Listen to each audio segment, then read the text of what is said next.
안녕하셨어요.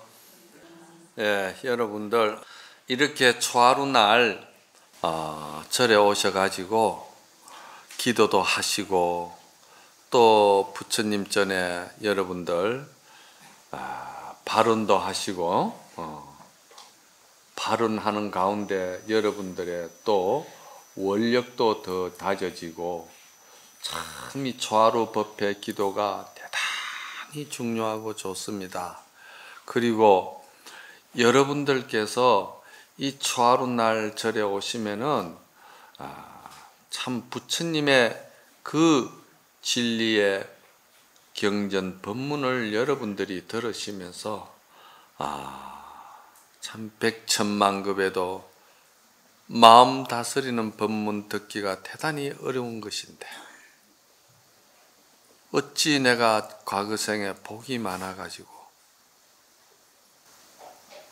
금생에 사람 몸 받아서 이렇게 다 부처님의 진리 법문을 듣는구나, 이런 감사하고 고마워하고 기뻐하는 생각을 가질 때 여러분들은 반드시 부처님의 성품을 닮아가는 겁니다.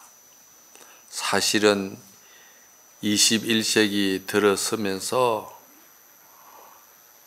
기계 문명이 너무 많이 발전되어 왔고 거기에 따라서 우리가 쓰는 물질적으로 그 풍부함은 이루 다 말할 수가 없습니다. 그렇죠? 네. 여기 참 연세가 많으신 분들을 한 생을 돌아보면은 엊그제같이 허리띠를 졸라매고 참 배고픈 시절이었고 자식 하나 공부시키려고 하면은 뼈마디마디가 다 녹아나는 그런 우리가 세월을 보낸 지가 엊그제 같다 이 말이야. 그런데 그때는 정말 가족이 더 화목했고 형제간에 더욱더 우정과 우애가 더 깊었고 부모 자식 간의 효가 근본이 되어가지고 살았던 세월이 우리가 지금 눈앞에 눈물도 마르기 전에 그 세월이 지금 지나갔다 이 말입니다. 그런데 모든 것이 지금은 다 풍부하고 넉넉하고 이렇게 풍요로운데 우리 내면의 마음은 너무나도 각박해져 있고 너무나도 여유가 없고 신경이 더 예민해지고 마음에 일어나는 갈등과 가족 간에 부모 자식 간에 무엇 때문에 그렇게 다툼은 많은지 정신적으로 많이 더욱더 힘들다 이 말이요. 그래서 이 21세기의 물질의 풍요 속에서도 그 물질의 풍요의 행복을 다 누리지 못하는 것은 우리가 안으로 내면으로 자기 마음에 그 안심 인명을 얻지 못해서 그렇다 이 말이에요. 안심이라는 것은 행복을 말하는 것이에요. 안심은 행복과 직결되는데 그러면은 어떻게 해야 행복하느냐? 지혜가 있어야 행복해진다는 것이죠.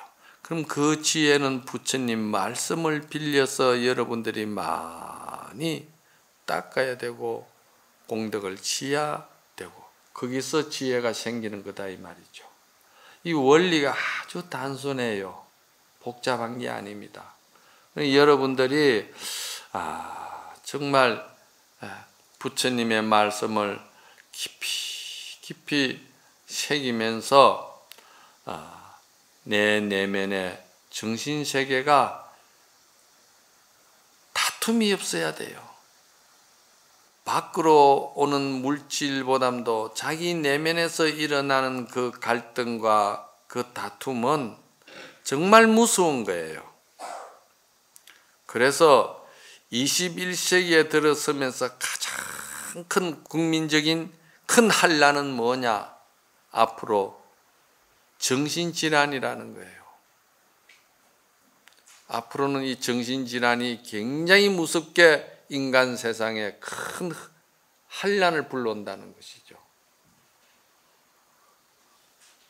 그 정신질환을 여러분들이 극복하고 이기려면은 오직 내가 스스로 내 마음을 다스릴 수 있고, 내가 스스로 내 마음을 항복받을 수가 있고, 내가 스스로 내 마음을 주체의식을 가지고 지킬 수가 있는 지혜가 있어야 된다는 거예요. 그렇지 않겠어요? 그렇지 않으면 여러분들도 여러분이 아니면은 이웃이나 가족이나 자식이나 누구도 그 정신질환에 괴롭고 시달린다 이 말입니다. 주변에 정신질환으로 인해서 아픈 사람들이 얼마나 많습니까? 이러할 때 여러분들은 그래도 절에 오셔서 이 법문 한마디 듣고, 법문이 뭡니까? 마음 다스리는 길을 열어주신 내용이고, 스스로 자기 자신을 지킬 수 있는 지혜를 갖다가 성장시켜주는 법이지 않습니까? 그렇죠? 그래서 이런 거를 먼저 여러분들이 근본적으로 잘 세워야 법문이 참 감사하고 고맙고 나에게는 큰 약이 되겠구나 이 생각을 하게 되고 신심이 굳어지는 거예요. 신심이 굳어지면은 어떻게 됩니까? 신심이 굳어져야 여러분들이 기도도 일심으로 들어갈 수가 있고, 신심이 지극해야 여러분들이 염불도 주력도 모든 공부하는 화두나 명상이나 이 모든 것이 다 자기에게 큰 행복의 에너지로서 승화된다 이 말입니다. 행복의 에너지는 스스로를 지켜줄 수 있는 지혜로운 그 기쁨의 한이심의 행복은 어디서 노는 줄 아십니까? 그건 지혜에서 노는데, 지혜는 어디에서 나옵니까? 여러분이 일심으로 기도하고 염불하고 베풀고 봉사하는 데서 노는 거예요. 염불만 하고 기도만 하고 명상만 한다고 그것이 지혜가 튼튼한 것이 아니에요. 그 지혜가 튼튼하려면은 많이 베풀어야 되고, 많이 용서해야 되고, 많이 사랑해야 되고, 많이 서로가 나누면서 이해하고 이 모든 생명들을 다 함께 기뻐할 수 있는 공동 그런 생명의 삶을 살아야 된다는 겁니다. 그렇지 않겠어요? 네, 이 굉장히 중요합니다. 그래서 여러분들이 이 지금 초하루 날마다 지금 법성계를 지금 공부하고 있잖아. 그렇죠? 이 절에 오니까 이 법성계를 법문을 듣는 거예요. 이 법성계는 무엇이냐? 부처님 경전 가운데에 84,000 경전 속에서 제일 차원이 높고 가장 최상승이라고 할 수 있는 부처님의 말씀인 대방강불 한경을 아주 축소시켜 놓고 그 엑기스와 핵심만 말씀해 놓은 것이 의상스님께서 지은 게 이게 법성계다 이 말입니다. 그러니까 이 법성계 이 한 200 몇십 자의 이를 여러분이 항상 외워야 돼요. 그 절에 다니시면서도 이 법성계는 외우셔야 돼요. 외우시면서 항상 여러분들이 마음속에 법성계의 기운이 항상 돌아가게끔 해야 돼요. 우리가 49제를 지낼 때 마지막에 그 영가를 보낼 때 좋은 말씀 많이 해놓고도 마지막에 엑기스를 드러내는 게 뭡니까? 그게 법성계예요.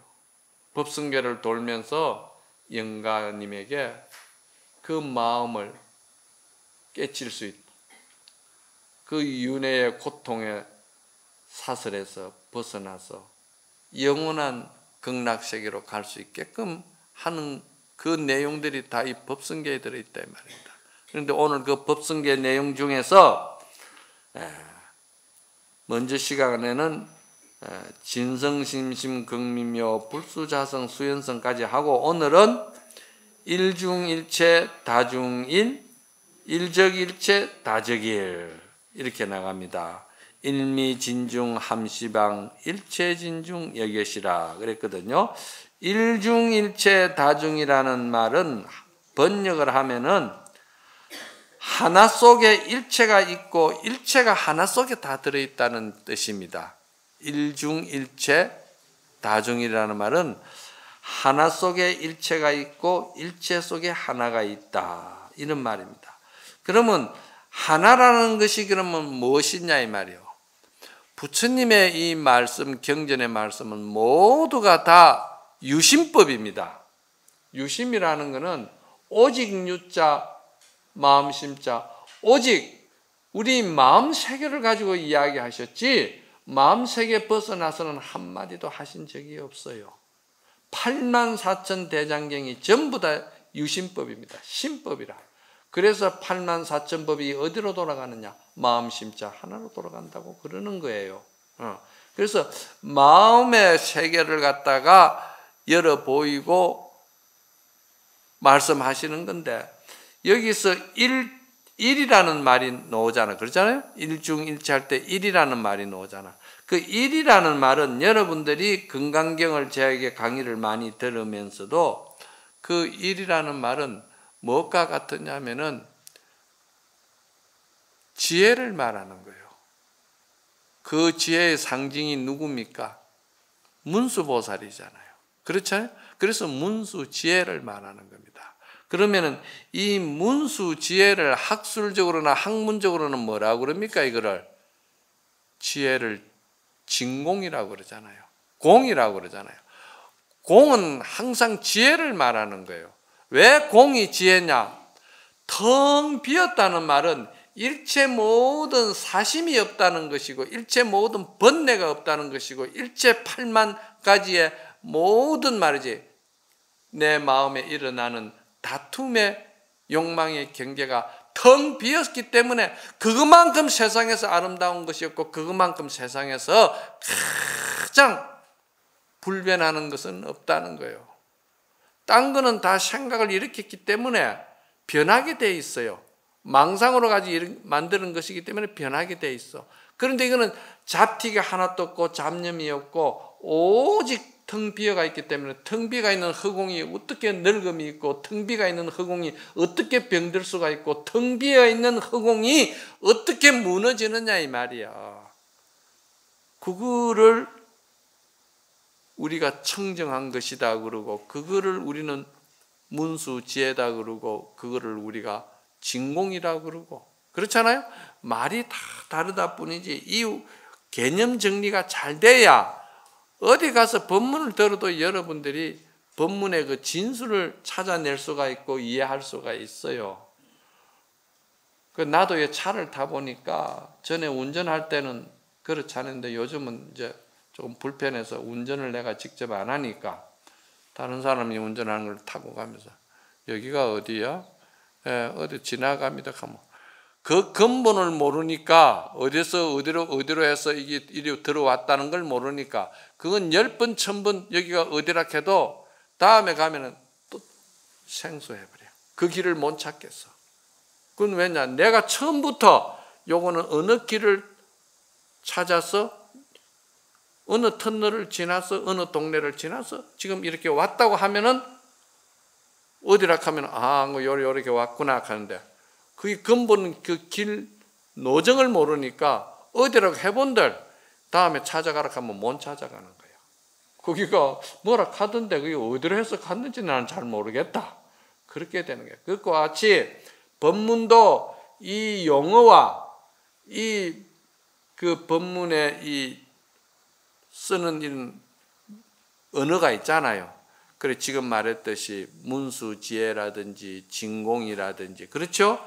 또 이 문수지혜, 진공 다른 말로는 또 뭐라고 그럽니까? 처음을 말하는 거니까 초심이라 하기도 하고 또 일심이라 하기도 하고 같은 말이에요. 그래서 이런 일심을 말하는 건데 그 일심은 문수지혜를 말하는 것이다. 그래 일중이라 했잖아, 그죠? 중은 가운데 중자를 말하거든. 그럼 이 가운데 중이라는 것은 건강경에서는 문수지혜가 있으면 반드시 뭐가 같이 함께 한다고 했죠? 보현행운이 같이 한다고 했거든요.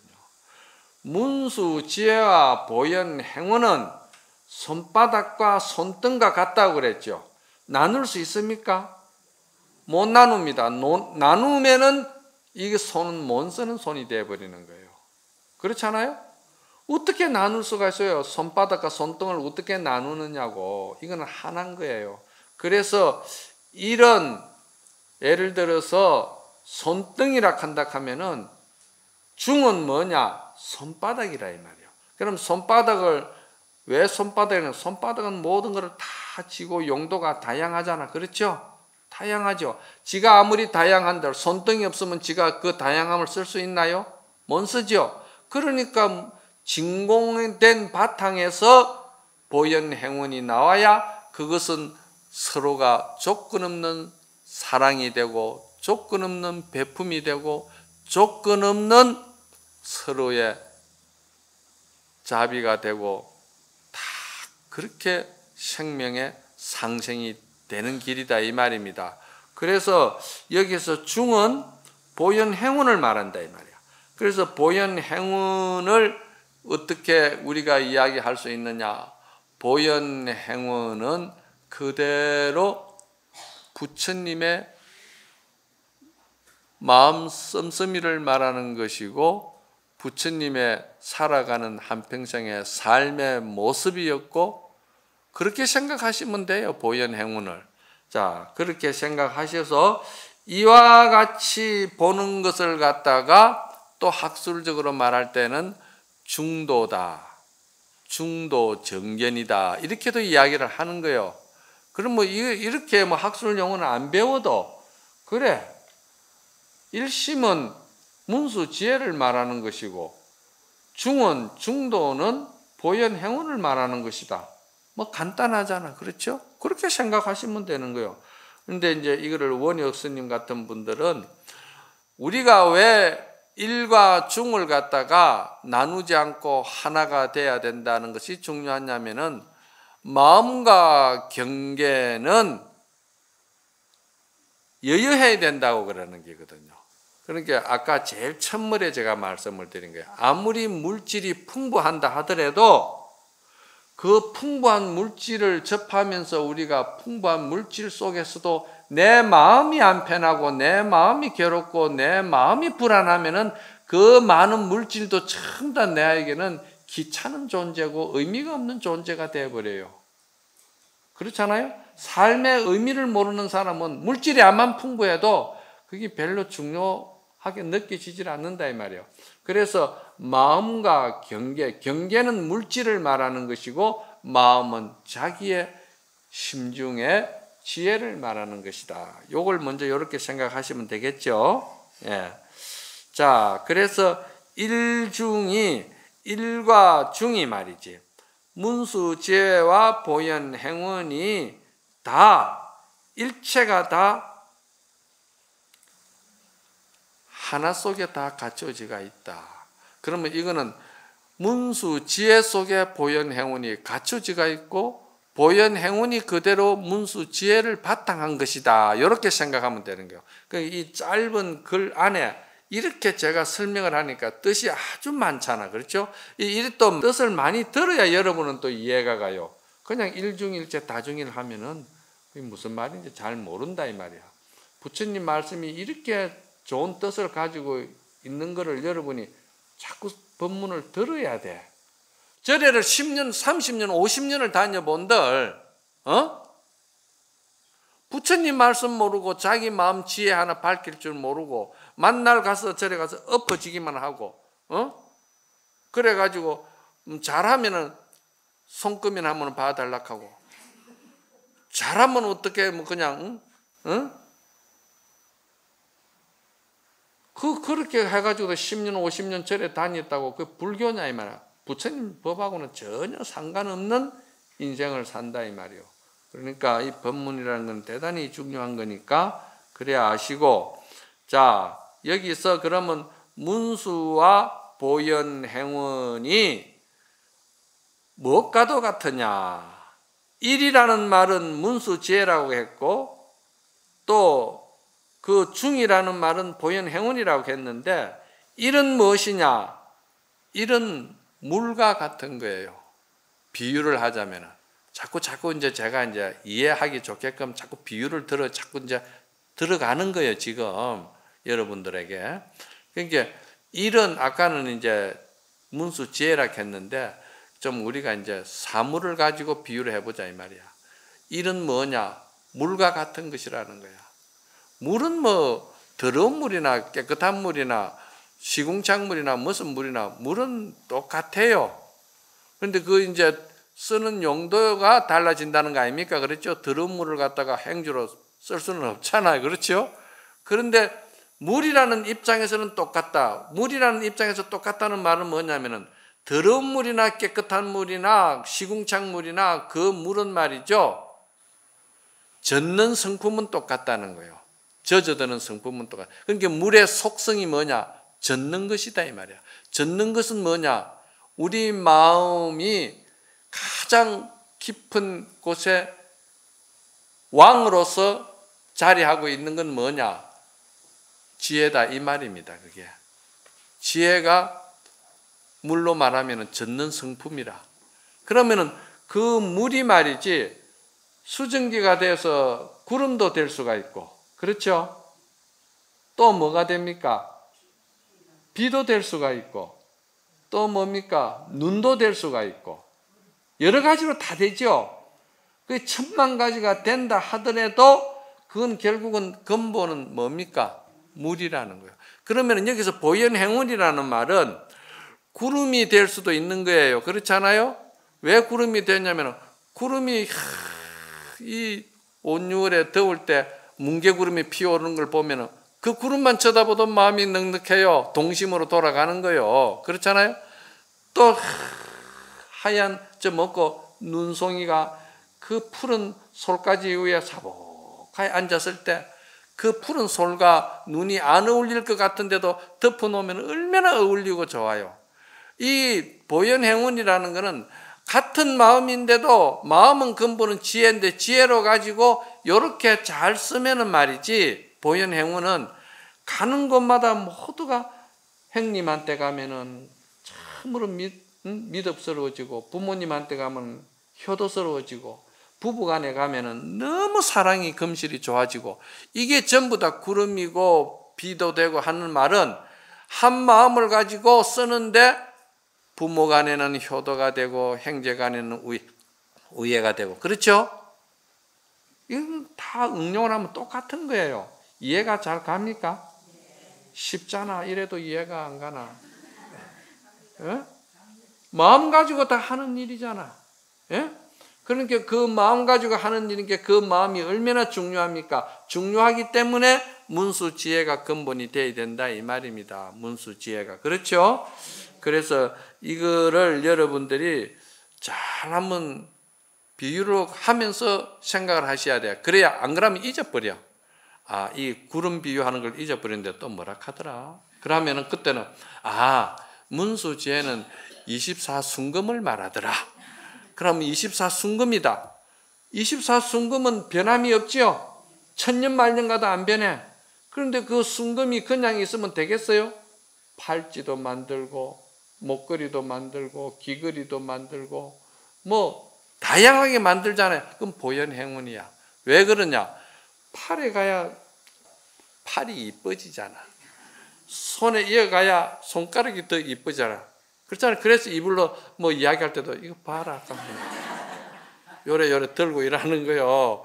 그러니까 문수와 보현은 이렇게 하나로서 참 이게 다 우리가 뭐냐? 마음을 쓰는 방법을 이렇게 설명해 놓은 거예요. 그렇죠?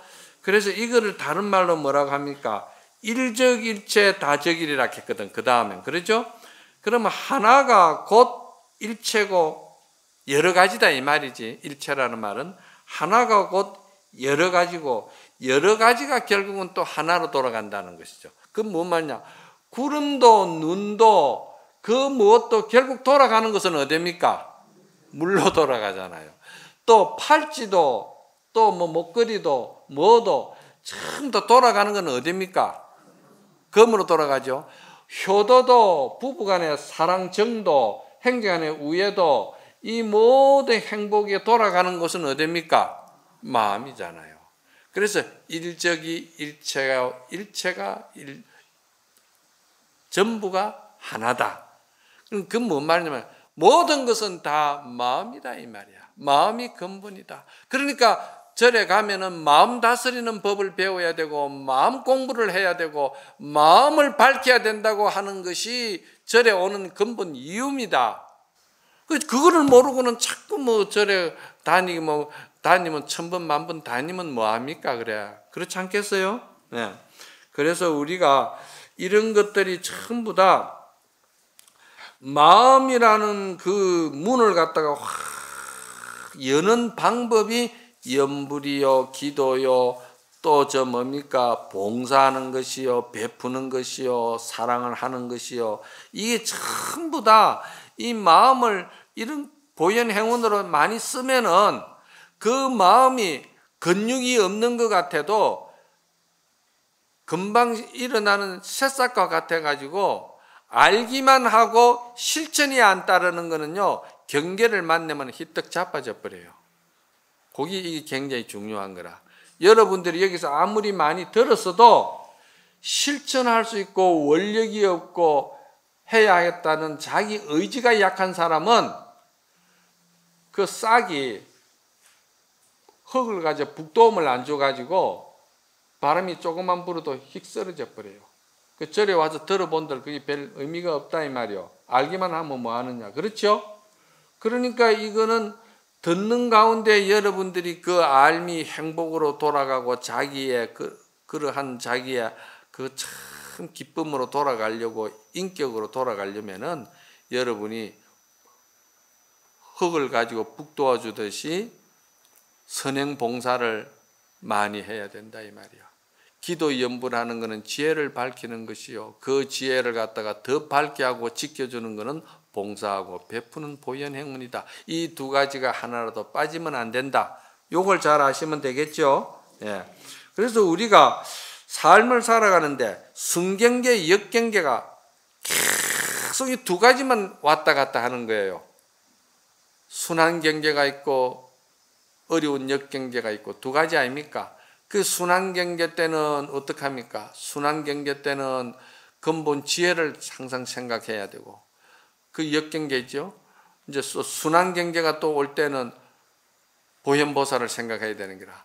그 순할 때는 내가 좀 형편이 좋아지고 나을 때는 자꾸 베풀고 봉사하고 함께 나누고 덕을 쌓아야 되고 이게 이제 내가 지금 하는 이야기가 계속 그걸 하라고 지금 이야기를 하는 거예요. 자, 그 다음에 또 뭡니까? 일미진중함시방이다 이래놨거든요. 일미진중함시방은 뭡니까? 한 티끌 속에 시방 세계가 들어있다 이 말입니다. 한 티끌 속에 시방 세계가 들어있다는 한 티끌은 무엇을 말하는 것일까요? 누가 한번 알아맞혀 볼래요? 여기서 한 티끌 속에 시방 세계가 들어있다 하는데 한 티끌은 여기서 무엇을 상징하는 것이냐? 이 한 티끌은 우리 마음에 일어나는 한 번뇌를 말하는 거예요.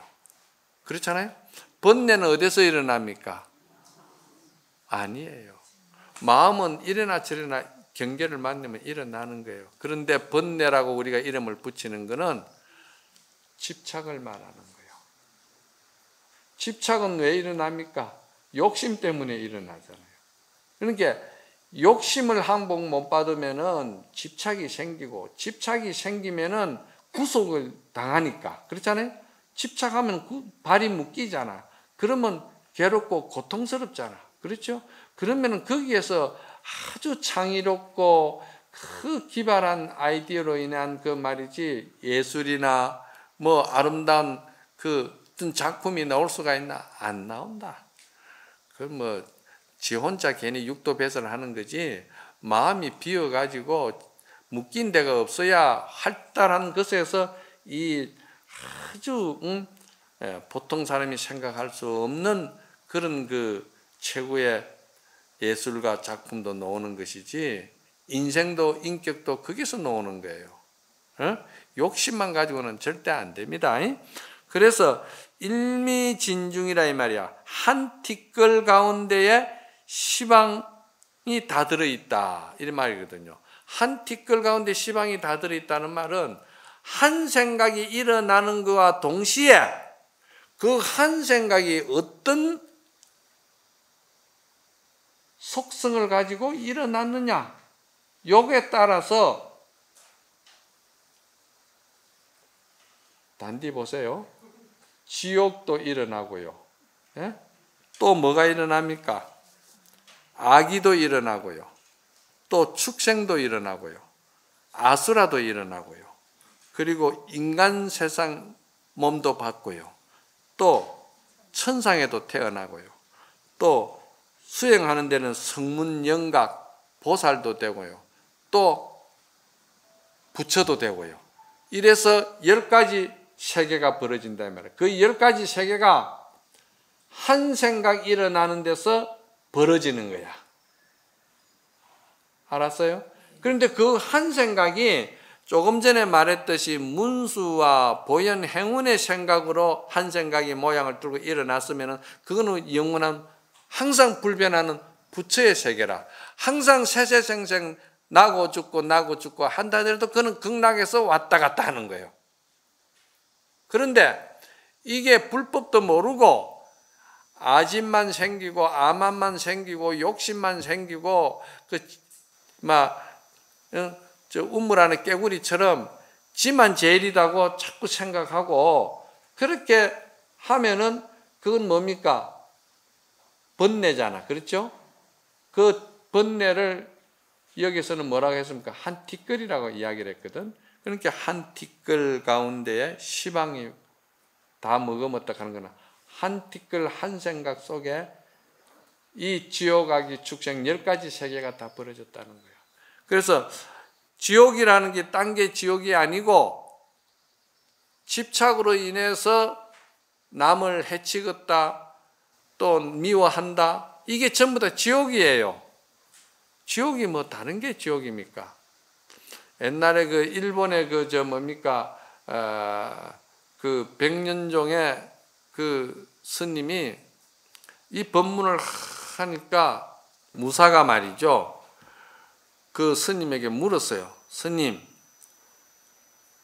지옥이 있다 하고 극락이 있다 하는데 어떤 것이 지옥이고 어떤 것이 극락입니까? 이르시오 하면서 칼을 딱 빼들고서는 스님한테 딱 갖다 댄 거야.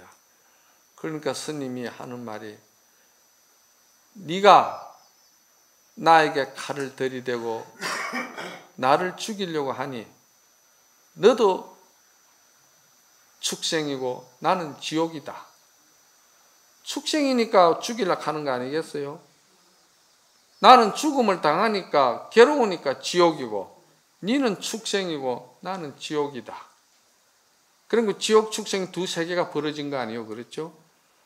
그 소리를 듣고 가만히 생각한 게 백은선사야. 이분이 백은선사가 그 참 이치가 깊은 말씀이네요. 듣고 보니 다 마음 법문이시군요 하면서 칼을 내리면서 죄송합니다 그랬거든요. 그러니까 자네는 천상에 나고 나는 부처가 됐고 그렇다는 거예요. 그 순간에. 그렇잖아요. 그러니까 그 사람은 그냥 그러는 순간에 그냥 천상이 되었고, 지는 닦은 게 없으니까 그래도 마음이 편하니까 천상이 되고, 백은선사는 부처가 된 거야. 백은선사 이야기는 참 많아요. 백은선사는요 대단히 도력이 높으신 분인데, 그 백은선사의 가장 백은선사를 존경하고 신하는 무사가 있었는데, 그 무사의 딸내미가 임신을 했거든요. 그런데 시집 안 간 딸이 임신을 했으니까 그 무사 집안에서는 있을 수 없는 일이죠. 그때 당시에.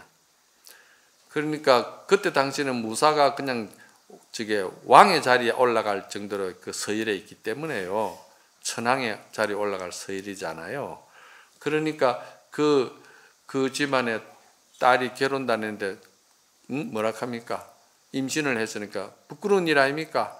그래서 그 딸을 칼을 가지고 죽이려고 딱 하니까 누구냐? 남자가 누구냐 그랬거든요. 그러니까 이 딸이 또 참 지혜가 있어요. 이 딸이 가만히 바른 말 했다가는 그 신랑이 죽겠거든요. 저 애인이. 그러니까 머리를 쓰기를, 아버님 용서하세요. 제가 어느 날 백은사에 갔다가 백은 스님이 저를 이렇게 몸을 건드려 가지고 임신을 했습니다. 그 아버님께 제가 말씀을 못 드리고 그렇다는 거예요. 그러니까 그 아버지가 무사가 차마 백은선사는 죽일 수가 없는 거라. 뭐 당장 죽이고 싶지만은 존경하는 스님이고 하니까 죽일 수는 없고 하니까 그 딸이 이제 아기를 낳았어요. 아기를 낳았는데 아기를 놓자마자 그 아버지가 아기를 그 보대기에 싸가지고는 법문하는데 앞에 와가지고 탁 내놓으면서 당신의 가부를 당신이 받아들이시오 하면서 아기를 법상에다 탁 내놓는 거예요. 그런데 백은선사가 참 대단하신 분이에요. 그러면서 그 아기를 보듬는 거예요. 보듬으면서 참으로 감사하다고, 내가 잘못했다고 그러면서 아기를 받아들이는 거예요. 그래 백은선사는 그 아기를 보듬고 마을마다 다니면서 적동량을 하셨답니다. 적동량을 해가지고 그 이제 아기가 어느 정도 이제 컸지요. 컸는데 어느 날 이 딸이 이제 아버지에게 고백을 한 거예요. 아버지, 그때 아버지가 저도 죽이고 제 남편도 죽일 것 같아서 백은선사를 그렇게 제가 이야기했습니다. 백은선사께서는 아무 연고 없습니다. 그러는 거예요.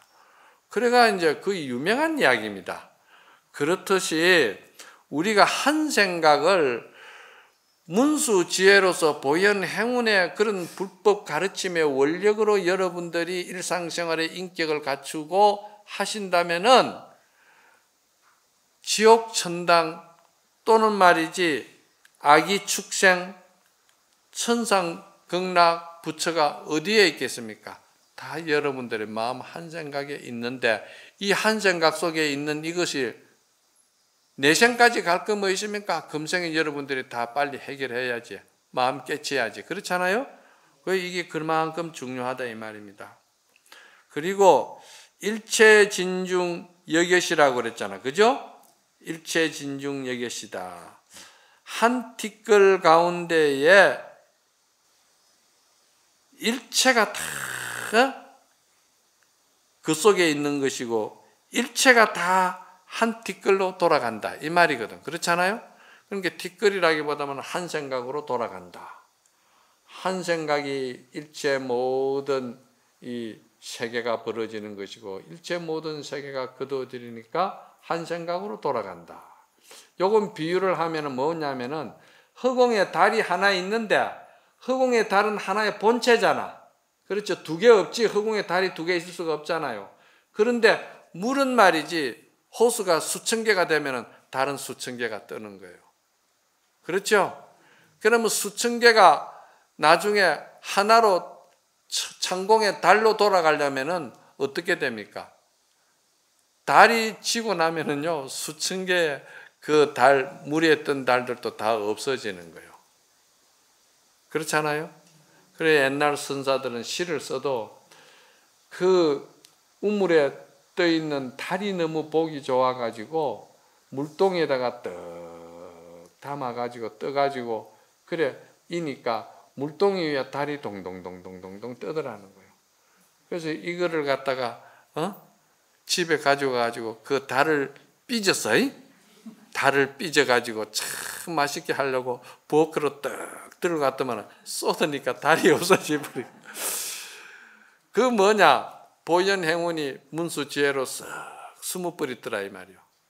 또 문수지혜가 또 싹 밖으로 달빛으로 놓으니까 또 달이 또 둥둥둥둥둥 뜨고, 그러니까 문수지혜나 보현 행운이나 하나가 된다 이 말입니다. 자, 그러면은 여러분들이 법화경에도 이 내용을 참 잘 표현해 놓은 것이 있어요. 이걸 근데 심엿이라고 그러는데, 이런 막 학술적인 용어는 여러분들이 이해하기엔 좀 그렇고, 제가 쉽게 이거를 비유를 해 드릴게요. 조금 전에 한 것도 이 법화경에 부처님의 말씀 가운데 비유법에서 나온 말씀이거든요. 그런데 이제 그거를 제가 조금 더 여러분들에게 사실적으로 한번 또 생활 속에서 한번 설명을 해본다 이 말이에요. 과학적으로, 물리학적으로도. 이 우주가 처음에 이렇게 세계가 열릴 때, 그걸 우리가 이제 물리학적으로 빅뱅이라고 그러잖아요. 그렇죠?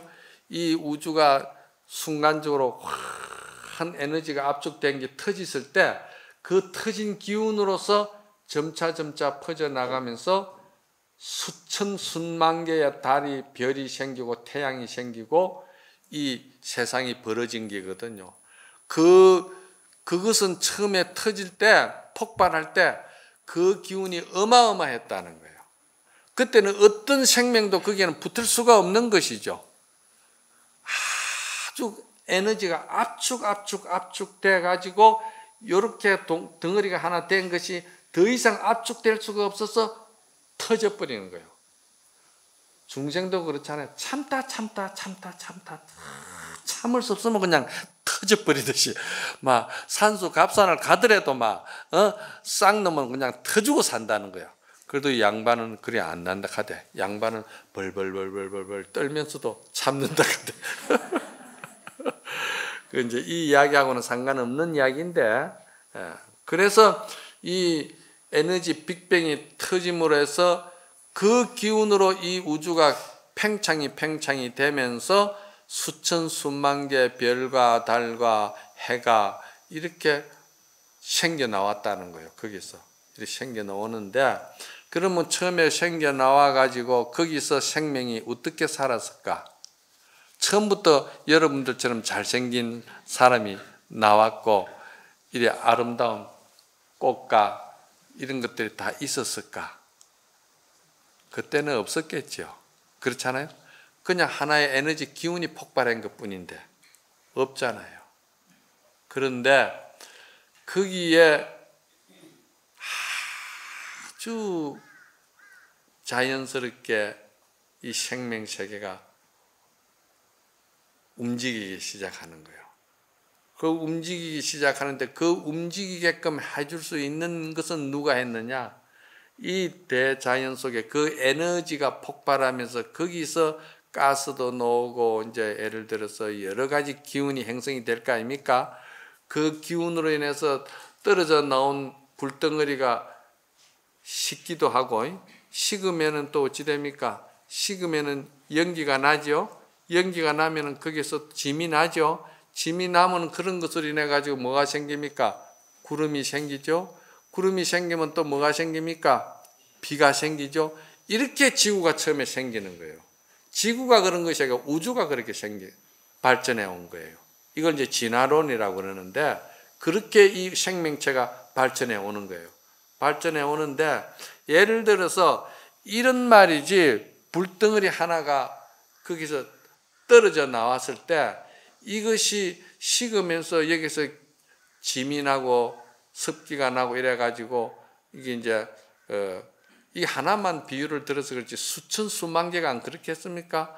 그런데 이것이 그러면 식어가지고 여기서 이제 세월이 흐르면 어떻게 될까? 이 세월이 흐르면 여기서 나온 영양으로 인해 가지고 생명이 출현하는 거예요.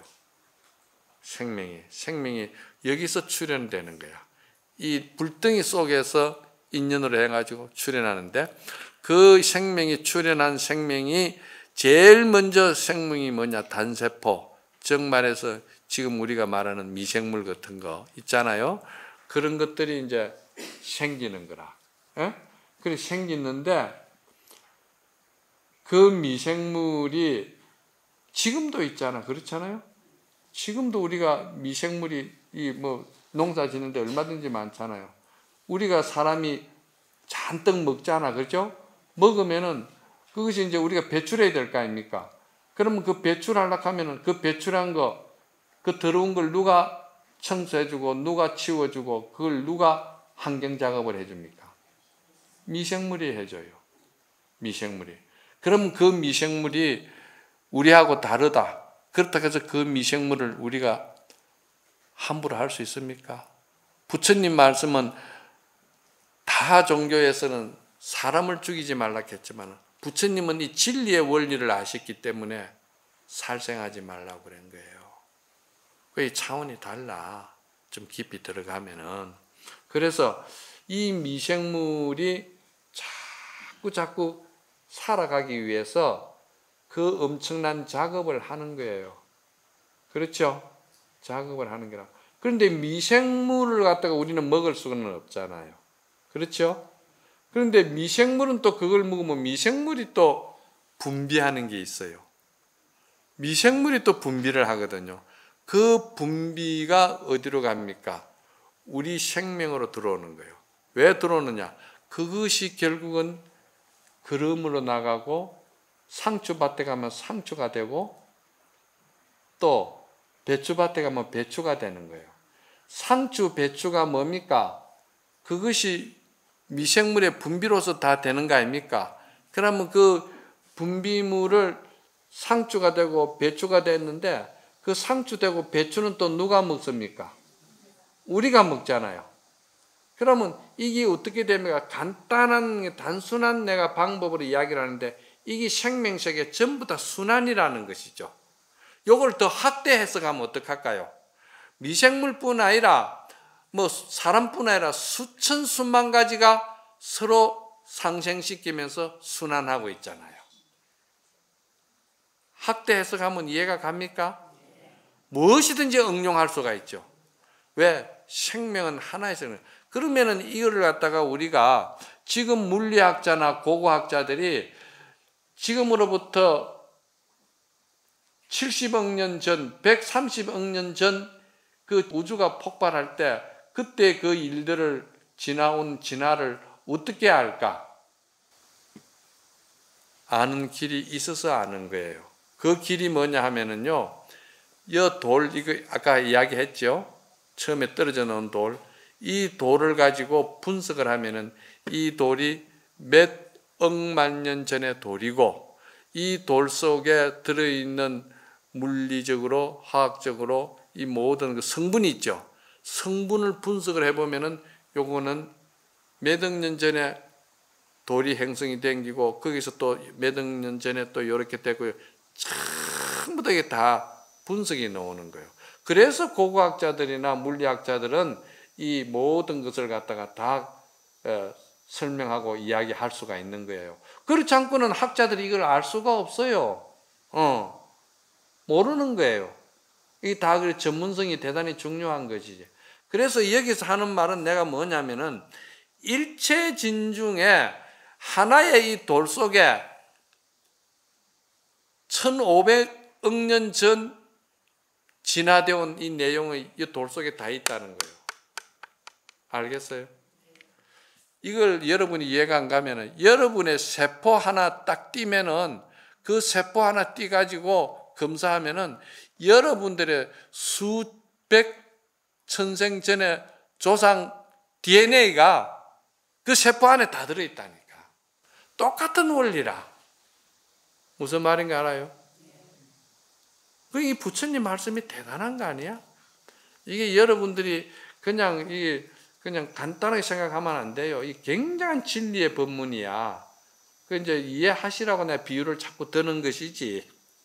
그래서 이 알고 보면은 그 미생물 하나가 참 보잘것없는 것 같아도 그 미생물의 본능적으로 그 미생물은 자기 습성에 따라서 분뇨를 정화하고 청소하면서 자기의 변효가 배설됐을 때 그 변효는 자연의 순환 이치를 따라서 식물, 생물체로 이동이 되고 그 이동으로 인해 가지고 거기서 인간은 또 그거를 갖다가 먹게 되고 인간은 먹으니까 다시 그 먹이의 배출을 갖다가 미생물을 위해서 또 돌려주는 거예요. 이게 순환이라는 거예요. 이걸 제가 항상 무한상생이라 하는 거예요. 항상 이렇게 우리는 상생하는 거라. 그러니까 여기서 제가 이런 말씀을 드리는 거는 결국은 뭐냐?